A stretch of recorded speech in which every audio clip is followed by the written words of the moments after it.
Thanks. Darvin, that 45-point first quarter for Phoenix, a ton of offensive rebounds. So what did you see as that quarter went on, and what wasn't there for you guys? Just, for us defensively, fouling. Too many fouls. I think they had 9 free throw attempts in the first quarter alone. And offensively, we were a little indecisive. But, you can't give up 45-point quarters. You're going to be playing behind the 8 ball the entire rest of the way if you don't get high or get stops. But we were able to put together a couple good defensive quarters in the second and the third specifically. We just, again, coming out a little slow, fouling, bad fouls, giving up offensive rebounds in the second quarter. But again, our guys competed. They competed hard. We tried to play downhill as much as possible. But, only 8 free throw attempts, I guess, it wasn't good enough. We weren't playing as physical as we normally do, which in my mind I thought we were. Earlier in the year, in this matchup, Wood had a couple big rebound games. He's not available. Vanderbilt not available. But what were you trying to figure out in terms of the glass and then still, get Wood in the rotation down a little bit as you get to that? Just they put a lot of pressure on you, man. The lineup that they have, they're going through some injury issues as well. But they have a big physical lineup. They line up with Brooke, O'Neal, Bobo, KD, and Nurk.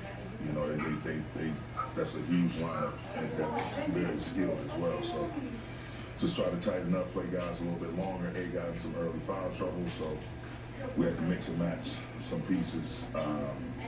But all in all, just trying to slow them down, those two heads of the snake in terms of Book and Durant. Darvin, kind of twofold. You mentioned free throws. I think 8 is a seasonal for you guys in attempts.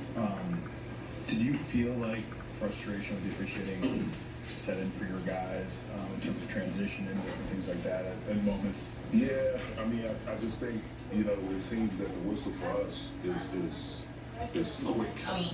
It's we're playing defense, or we play good defense, someone falls down, missed a shot, and we're getting a rebound, the whistle goes off. So it's just, I'm not one to use referees as excuses.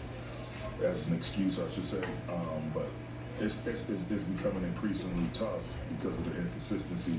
I'm seeing our guys get the same contact on them as we're supposedly committing, and the whistle's not being blown. That's something we focus on, is like trying to win the free throw line every game, and so that's tough. I'm telling my guys to drive downhill. We're trying to love and live in the paint, and you're not getting calls. I see guys with their hands in our guys' ribs and swinging, swiping at their heads, trying to block the shot, but not getting the ball, but getting a piece of the body. And for them, it's not being called. As simple as that. So we have to figure out ways to, not let that be a problem. But it's tough. Again, it's frustrating when it's not inconsistent, when there's so much inconsistency. The other thing I'd ask was, when you fall behind 20 in the first quarter, obviously the margins get really, really tight in games, but you guys had a couple of really big shots. D'Lo in the corner, he misses a 3. Grayson Allen comes back, he hits one. LeBron had a drive, I think, when you guys were down 5 or 6, ball bounces in and out. Yeah. Suns come back, hit 2 big threes. Is that just kind of is that the ball bounces, man?